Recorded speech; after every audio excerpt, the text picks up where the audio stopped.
Laguna sampai Eke di Debbie Bergaul Yuk.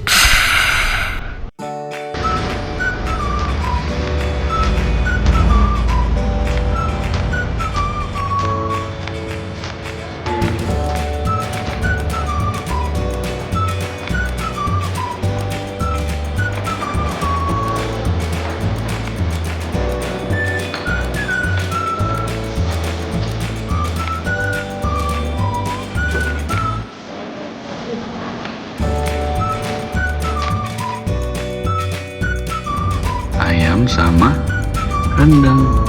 Ayam sama rendang, say. Iya, mas. Ayam topnya juga juara. Sambelnya mantep mas. Sambelnya mantep banget, mantep banget. Ayamnya mantep banget. Gue suka sambal hijaunya ya, enak banget. Rendangnya juga mantap katanya di sini. Nih, jadi mampir-mampir deh saya ke Sindang. Apalagi kalau lagi lapangan bola ya, lapar berat. Simpang Raya Grande. Mantap. Selamat makan siang. Yuk.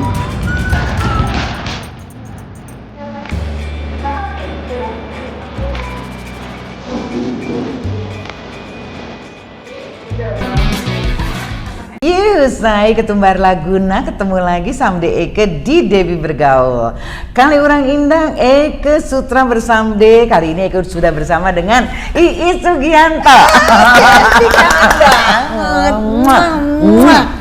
Jadi Iis ini kali kedua ya. Yang pertama dulu kira-kira 2021 atau 2022 gitu ya Iis? Banget nih. Udah lama banget, kalau nggak salah waktu itu lagi zaman COVID. Kita udah ketemu, kita udah ngobrol. Waktu itu topiknya lagu-lagu Ye. Masihkah kau ingat sayang? Bahasa gaulnya sayur, say. Oke, sekarang kita mau ngobrol lagi karena Eke denger-denger Iis nih sekarang kesibukannya banyak banget. Salah satunya Resto Padang Indang, say.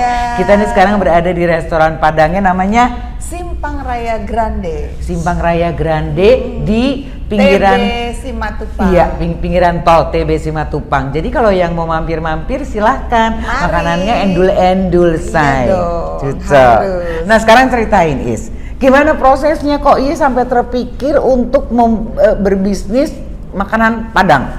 Nah, itulah. Nggak ada yang tahu kita tuh ke depannya mau jadi apa, mau usaha apa. Ini bener-bener, tapi dari dulu sih saya kepengen Berbisnis kuliner gitu? Iya, cuman tadinya nggak kepikir kalau Padang, restoran Padang ya. Cuman jalan Allah itu ketika ada tawaran dari adik saya, kebetulan adik saya itu memang pemilik dari Simpang Raya. Jadi dia selalu buka di mana-mana, nggak pernah inget kakaknya kan, dia pikir nggak bakal tertarik lah. Ketika buka di TB Simatupang ini, dia tawarin, kok lokasinya bagus banget gitu kan ya, udah gitu luas gitu. Luas banget loh. Iya. Ini luasnya berapa sih? 4.000. Jadi aku pikir, wah ini kayaknya bakalan laku dan tidak boleh sia-siakan tawaran ini. Ya udah, saya bilang, oke, aku mau Mas, aku panggil Mas Tommy kan adikku. Oke, aku mau kita berbisnis ini. Aku mulai ini yang pertama nih di sini gitu ya. Bulan pertama aja udah rame banget, alhamdulillah ya. Jadi saya punya kedua juga karena itu. Jadi kita bikin juga. Karena ini dianggap berhasil, buka lagi di Surabaya. Oh, di mana? Gitu, di Darmo. Daerahnya bagus kan di sana, Darmo itu. pinggir jalan raya. Ternyata ya kayaknya kuliner itu menjanjikan sekali ya. Apalagi rumah makan Padang. Kan kebanyakan orang nggak suka ya. Iya. Alhamdulillah sih. Kayaknya akan mau lagi, iya, mau ekspansi lagi. Iya, tapi mau di Jakarta atau di luar kota? Di luar kota. Di luar kota. Iya. Oke. Target yang udah ada sekarang ini? Karena gini, sebenarnya saya mengikuti dari yang kalau kebetulan Simpang Raya itu kan milik keluarga besar Simpang Raya. Jadi ketika dia mau buka di mana dia tawarin sama kita. Gitu. Kayaknya dia mau buka lagi nih di Makassar gitu kan. Jadi mungkin akan buka di sana. Next project Makassar nih yang terdekat. Malahan saya dengar mereka akan buka di Madinah, di Mekah gitu ya. Ya kita lihat nanti deh. Gitu. Jadi ini artinya baru mulai tahun ini atau dari tahun lalu? Mulainya baru tahun ini. Baru tahun ini? Ini baru berapa lama ya? Ini baru buka 4-5 bulan lalu deh. Gitu. Yang Surabaya? Surabaya baru buka bulan lalu. Terus aku dengar kamu juga punya yayasan katanya. Nah itu gimana sih? Apa misi visinya yayasan itu apa? Seperti apa, ceritain? Nah aku ceritain dulu nih. Kenapa aku buka yayasan ya? Itu ilham itu datang tuh terus menerus ya dari mungkin 3 tahun lalu. Datang saya abaikan, maksudnya ngapain punya yayasan pasti sibuk, non profit pula, non profit, terus menguras tenaga, biaya gitu kan, nggak mungkin lah gitu pikir ya. Karena itu datang terus tuh saya ilham tuh mungkin dari diri sendiri ya. Gini loh, kita di usia senja ini, kita kan lansia, itu selalu kenapa ya? Kok masih mau berkarya, dan itu membuat saya sehat, membuat saya bergairah gitu. Terus saya kepikir juga teman-teman saya yang lansia yang lain begitu juga nggak ya? Akan sedih loh kalau dia tuh nggak punya kegiatan, aktivitas. Terus hanya ada pasti ada social gap, dia merasa terasing, apalagi dengan kecanggihan teknologi saat ini. Saat ini kan pada canggih, dia nggak bisa mempergunakan sosial media kan, kesian ya. Gitu.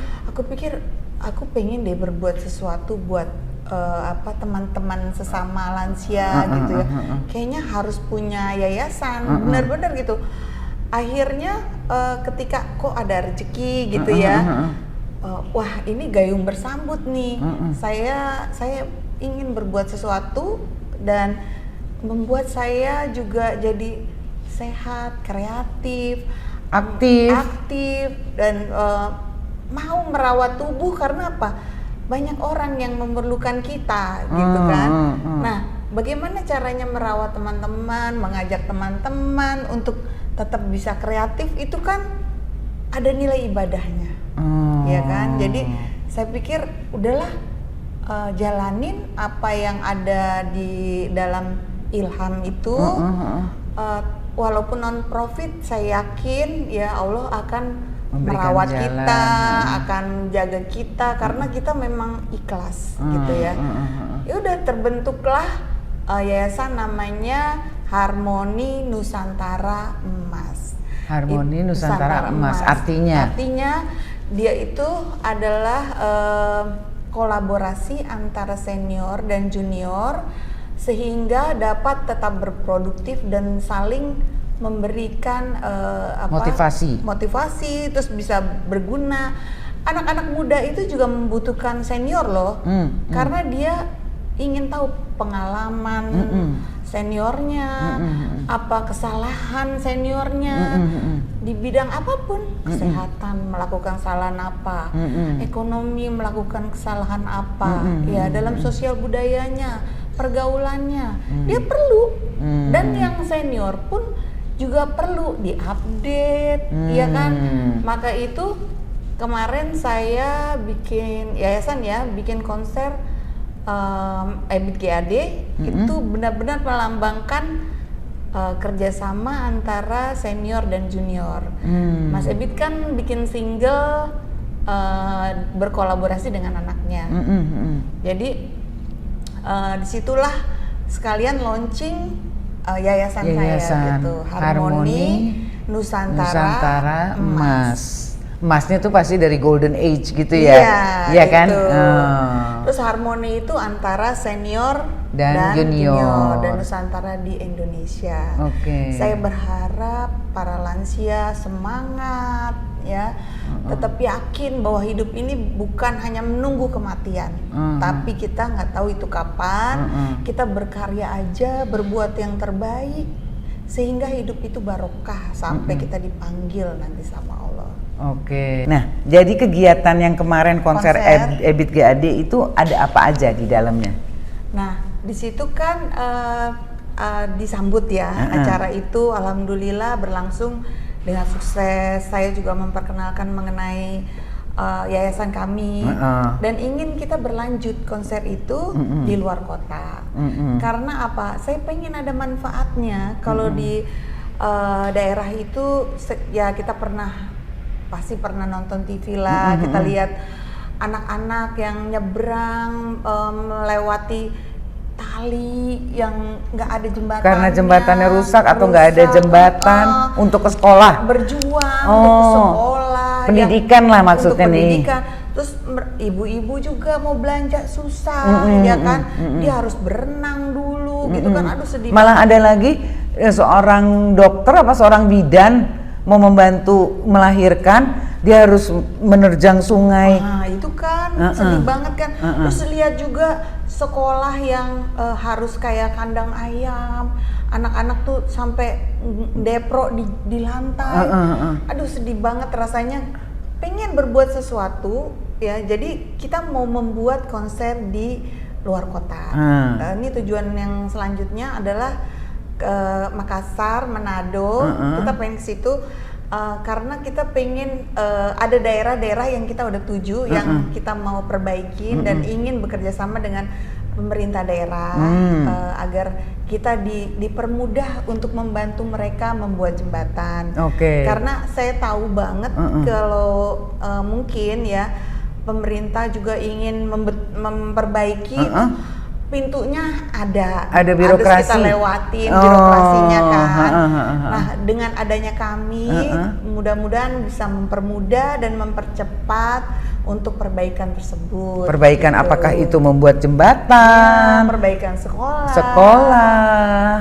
Itu sih cita-cita saya gitu ya. Dengan yayasan ini. Ya. Tapi banyak Mbak, karena di yayasan kan ada 4 pilar, pendidikan, ekonomi, gitu kan. Banyak juga orang-orang yang membutuhkan. Lansia kan dia mempunyai background dan kebutuhan masing-masing. Ada yang ekonominya masih kuat, ya kan macam-macam kan. Ada yang mungkin dia kesehatannya bermasalah, ya kan. Mungkin juga pendidikannya bermasalah, gitu kan. Jadi bisa saling mengisi gitu. Disitulah kami hadir, terutama untuk para lansia. Jadi saya pesan para lansia jangan berputus asa atau merasa tidak berguna, karena pasti setiap orang itu mempunyai potensinya sendiri masing-masing. Apapun itu pasti ada. Yang penting kita mau menggali. Apa sih yang kita bisa, gitu kan? Kalau kita mau, pasti langsung keluar tuh potensi apa yang ada dalam diri kita. Ya kan? Coba bisa tulis buku. Iya. Kenapa? Karena lu kreatif. Ya kan? Pengen berbuat sesuatu terus. Ilham itu memang nggak bisa kalau kita kan bisa keluar sendiri. Ada orang yang perlu dipancing dan itu tentu ada nilai ibadahnya. Di usia kita yang udah lansia ini, ya saya, Mbak Debbie tentu ingin tetap bisa berkarya dan bermanfaat buat orang banyak. Iya, karena bekerja dan berkarya itu adalah bagian dari ibadah ya. Betul. Jadi tetap aja harus aktif. Itu yang ada, yang menjadi ini kamu ya. Karena kayaknya kamu orangnya sibuk terus dan aktif terus. Percaya nggak, aku ngambil S2 itu kemarin. S2 kamu ngambil apa? Aku ngambil komunikasi politik. Itu di umur saya 59 tahun. Terus? Dan dosennya itu lebih muda, Po. Percaya nggak? Dosennya pernah saya gendong dulu. Waktu bayi. Masa? Lucu nggak? Jadi dia cerita, Bu Is, maaf ya saya mau cerita, saya pernah digendong sama Bu Is, dosen. Kok bisa ingat dosennya? Katanya dia bilang gini, dulu Bu Is syuting di daerah dekat rumah saya sama Yesi Gusman. Ibu saya ngefans nih sama Bu Is sama Yesi. Datanglah saya sama ibu saya digendong. Bu Is bilang, ih gemes banget bayinya, aku mau gendong dong. Itulah dosen gua. Dosen pembimbing? Dosen pembimbing. Oh gitu? Iya. Oh. Dia justru dosen penguji gua juga. Oh penguji? Gua sidang. Oh. Dia cerita gue sampai ya Allah bisa gitu. Dan aku itu kan mungkin murid tertua ya. Aku cuek aja, tapi aku tahu diri lah. Jadi aku harus lebih rajin. Saya nggak pernah keluar kelas, ya boleh dihitung deh mungkin sekali atau 2 kali keluar kelas untuk ke kantin. Karena aku malu, maksudnya gini loh. Kan semua muda-muda gitu kan, yang lain seumuran anak aku dong gitu kan. Terus kalau aku pecicilan gitu, masih makan di kantin, aduh kayaknya nggak pantas gitu. Jadi saya bawa makanan tuh kan waktu itu kan hanya seminggu 2 kali, dari jam 9 sampai jam 5 sore. Dari jam 7 deh sampai jam 5 sore. Jadi full gitu kan, tapi seminggu 2 kali. Terus jadi supir itu udah siap siaga tuh. Jadi ini apa fotokopi. Fotokopi dia. Ci beliin ini, dia beli gitu. Gue di kelas terus. Aku di kelas terus. Paling ke kamar mandi gitu. Terus nyatet gitu kan. Tahu nggak? Kita kan udah umur segini nggak biasa belajar lewat laptop, mesti ditulis, Bo. Tulis gua. Jadi tulis. Nggak bisa hafal. Jadi harus mengerti itu dengan cara menulis, terus kita pahamin. Oh, baru ngeh. Kalau lewat laptop kenapa ya nggak masuk gitu loh? Karena kebiasaan dari dulu. Ya. Memang ngafalin itu bukan ngafalin ya, memahami sesuatu itu lewat menulis gitu Bu. Jadi ya udah kita lewatin itu kan, alhamdulillah lulus walaupun ya nilainya A minus ya, tapi A, Bo. Allah, cucu Allah. Jadi kan walaupun kita udah umur tapi nggak memalukan gitu ya. Paling penting kita rajin. Iya. Bukan pintar tapi kita rajin. Dosen bilang mengerjakan tugas gitu kan. Aku selalu tepat waktu karena ya maksudnya ya masa udah umur segitu kita ini ya nggak berprestasi gitu kayaknya. Aduh, kita kan pengennya jadi contoh gitu kan. Jadi alhamdulillah dosen-dosen juga pada sayang gitu. Teman-teman juga membantu. Ini kasihan nih lansia nih kayaknya. Di mana sih waktu itu? Paramadina. Oh, Paramadina. Lucu deh. Alhamdulillah seneng. Oh, gitu. Berapa tahun jadi kuliahnya lagi? 2 tahun. 2 tahun. Sampai akhirnya dapat S2-nya selesai. Oke. Terus tesis aku juga mengenai lagu loh. Oh, lagu? Iya. Apa komunikasi kan? Lagu itu adalah komunikasi. Jadi sebuah lagu itu bisa jadikan komunikasi juga dalam politik. Ya kan? Kita kan perlu juga. Iya. Kayak lagu pemilu. Iya. Itu kan menyebarkan informasi. Terus lewat lagu mereka bisa jadi paham. Ya itu tesis aku mengenai itu. Itu. Gitu. Berapa lama waktu itu persiapannya, Is? Lumayan, hampir setahun lah. Hampir setahun ya menyiapkan tesis itu. Betul. Oh. Gitu. Jadi kita bikin riset dulu kan, riset dulu, pertanyaan sampai Nurul aku tanya gitu kan, karena yang mengenai seni kan. Tentu harus orang-orang yang mengalami, ya penyanyi-penyanyi, terus pencipta lagu, aku datengin semua, terus waktu itu mengenai lagu yang dipakai oleh pemilu kan.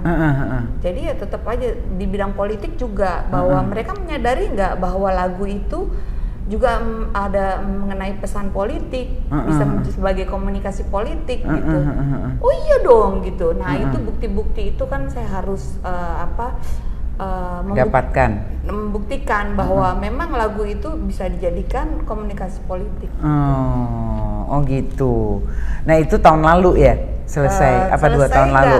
Kan 2 tahun lalu. 2 tahun lalu. Ya. Oh.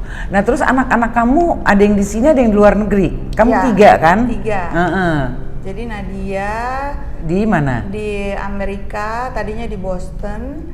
Terus dia pindah ke kota kecil di namanya Spokane. Dia tadinya kuliahnya terus pindah ke Pullman. Dari Boston pindah ke Pullman. Di Pullman itu ada Washington University. Dia di situ malah dia cum laude di situ ya, semua cum laude. Alhamdulillah langsung kerja. Dia pindah ke kota kecil karena dia menikah sama orang dari Spokane. Oh, Gitu. jadi udah menetap di sana? Udah menetap. Udah ada anak? Belum. Oh, belum. Nggak tahu, dia biasalah orang sana kan selalu semua terencana ya. Terencana. Pengen punya rumah dulu, gitu-gitulah, lagi berusaha. Oke. Oh, jadi dia udah for good, udah nggak mau balik? Nggak mau. Oh gitu. Iya. Itu Nadia. Terus yang kedua? Yang kedua lagi skripsi. Oh di IPMI. Di IPMI. Oke. Sekolah bisnis kan.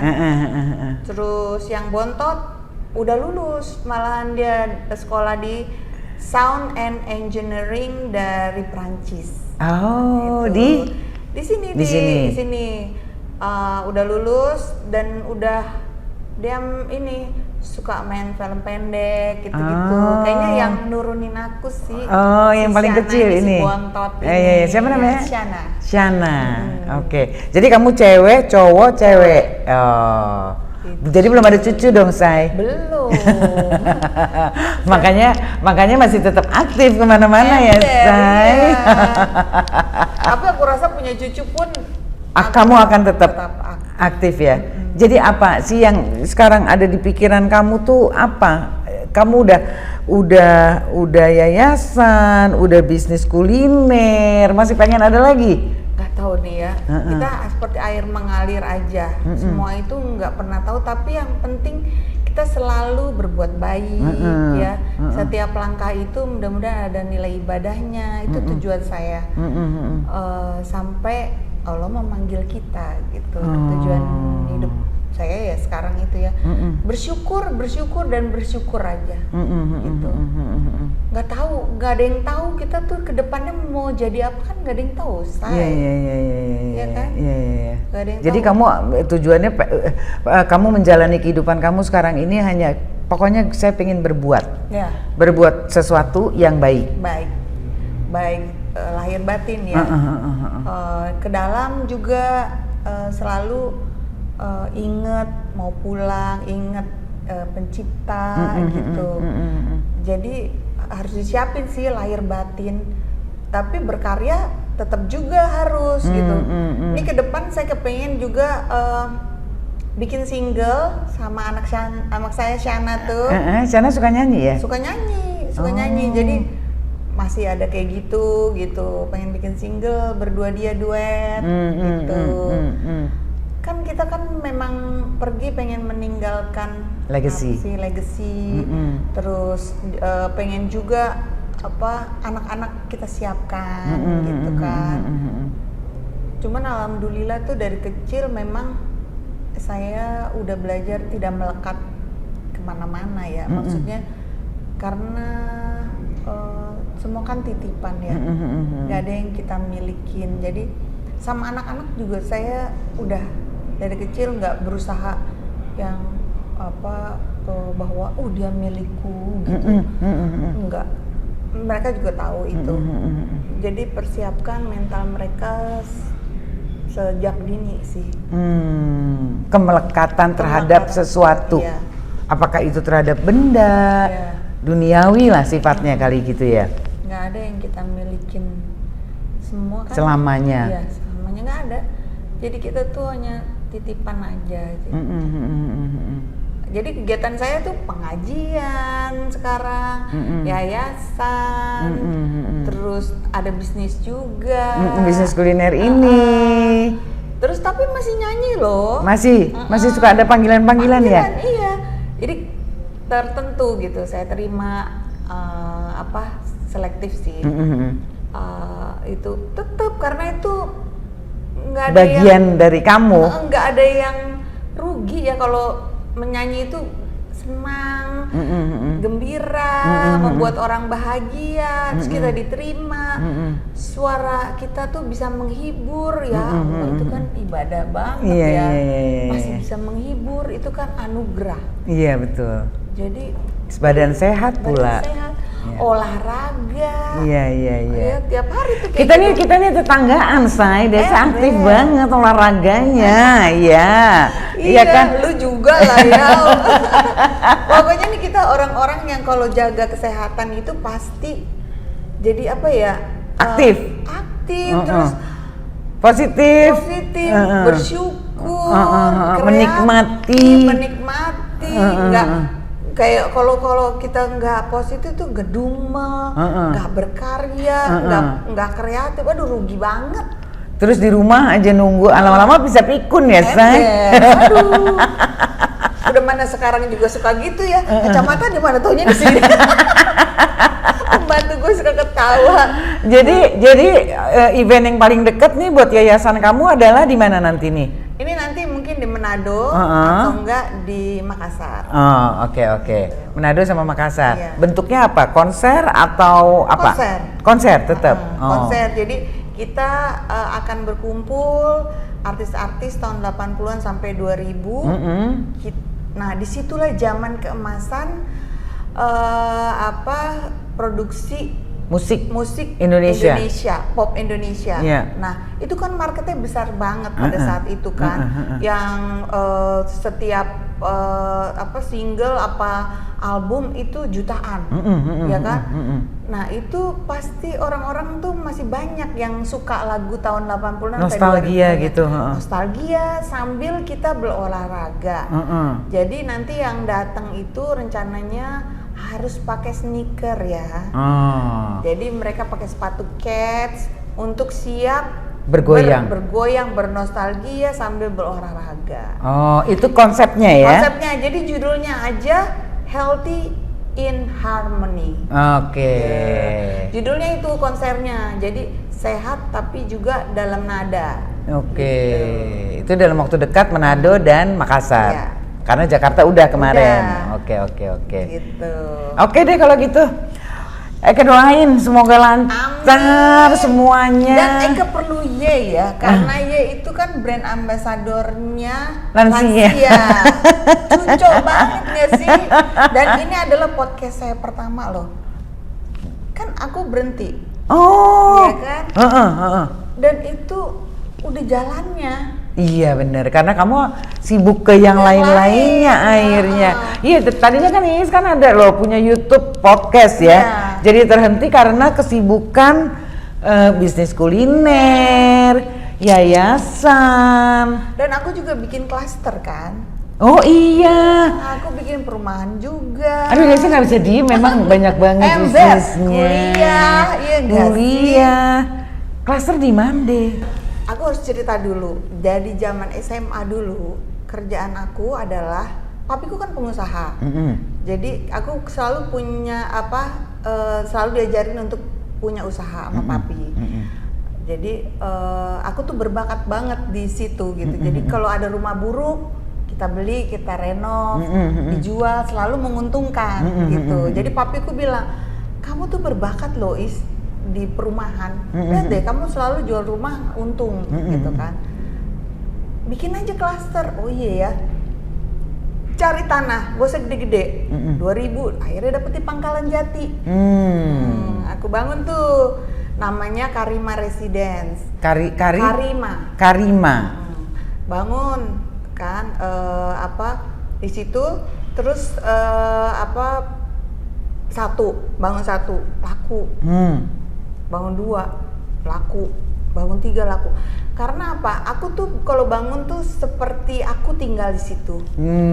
Jadi selalu aku nggak hanya memikirkan komersil, pokoknya keuntungan aja. Enggak. Jadi aku malah bikinin, aku korbankan 3 kafling untuk kolam berenang. Jadi aku memotong keuntungan aku untuk kebahagiaan orang. Gitu. Jadi alhamdulillah sih selalu ya kalau bisnis rumah itu nggak pernah rugi karena itu kebutuhan primer. Jadi aku berbakat banget di situ. Jadi merasa memang harus bikin lagi. Itu aku yakin kalau perumahan itu nggak pernah rugi, nggak akan pernah. Tanah akan naik harganya. Udah dari situ, tanah kita beli diemin aja juga akan naik, ya kan?